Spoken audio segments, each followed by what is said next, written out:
Hello, BookTube. This is a continuation of the OGBG Book Haul Wars.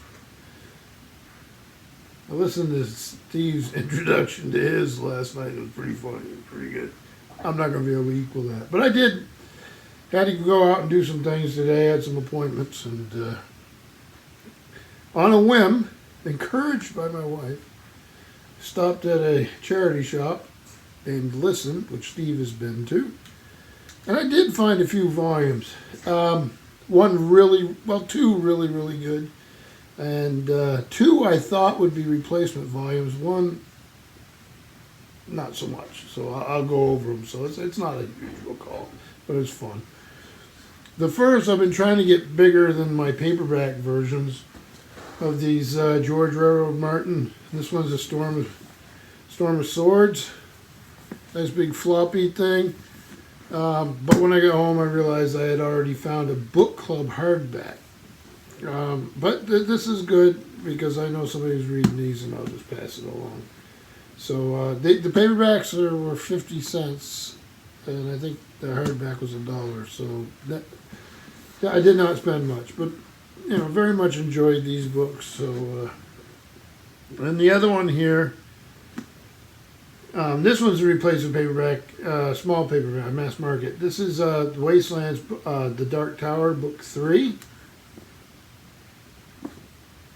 I like the Dark Tower series. I know that, matters for you talking to what the take on it is. Start out with the gunslinger. And let me see. But what I got this for is I love the illustrations. Love the size of them.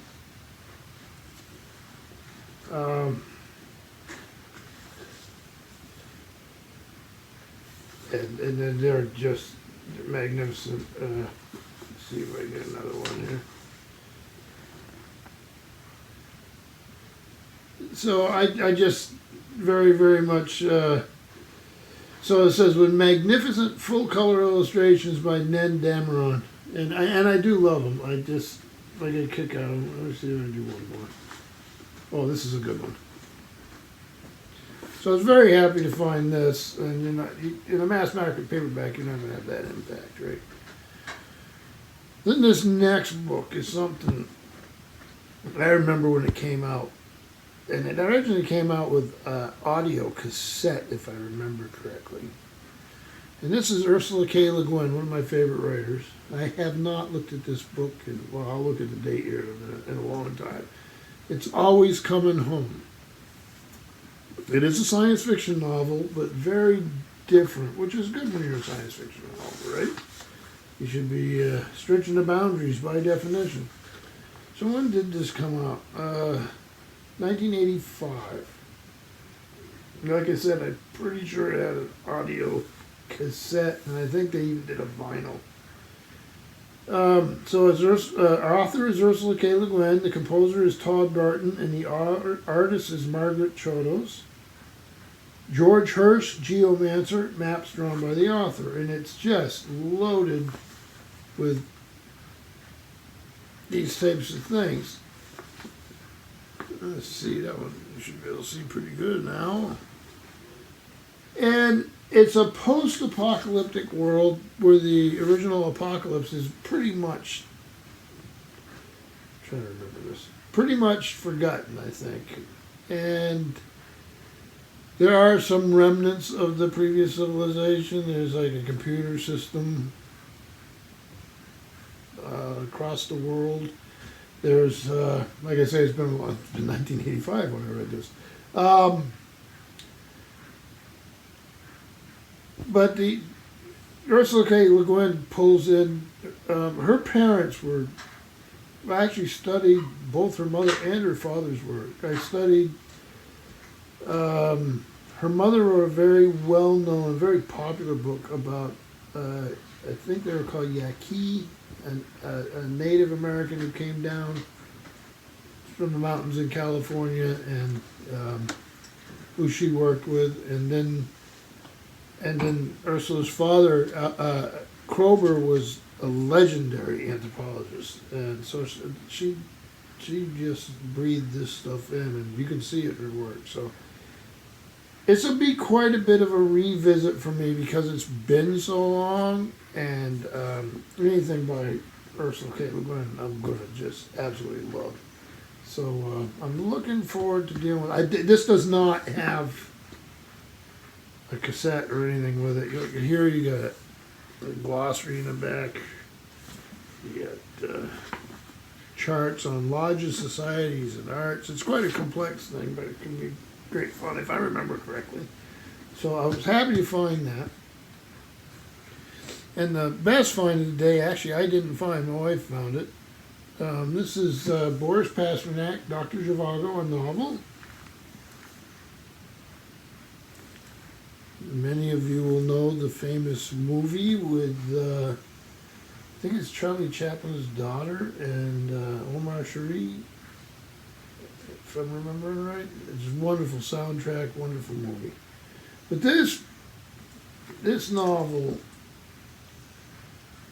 was sent out to be printed in Italy, and the manuscript was requested back and then was never going to be published, or there was controversy in the Soviet Union.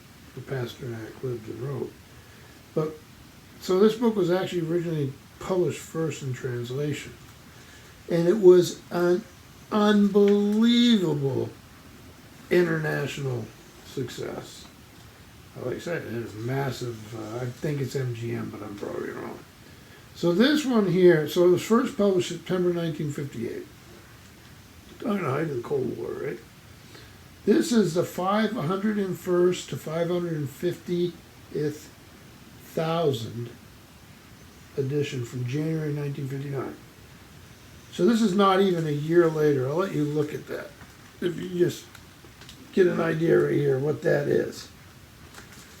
And I've read this, and I haven't read it in a very long time. I very, very much enjoyed it. Very much loved the movie. So this is, you can tell how old it is. Look at, hopefully you can see it. I'll put my finger right by it. That's the price. $5. Pantheon. So every house in the, in my neck of the woods anyway, this is almost like you had to read this book. It had that big an impact.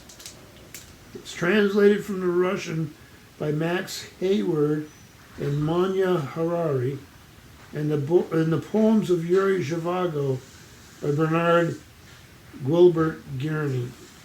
And this is, so 1957, Gian Giacomo Feltrinini, Editore Milano, Italy. 1958, the English translation, William Collins and Sons in London. In 1958, authorized revisions to the English translation by Pantheon Books, New York.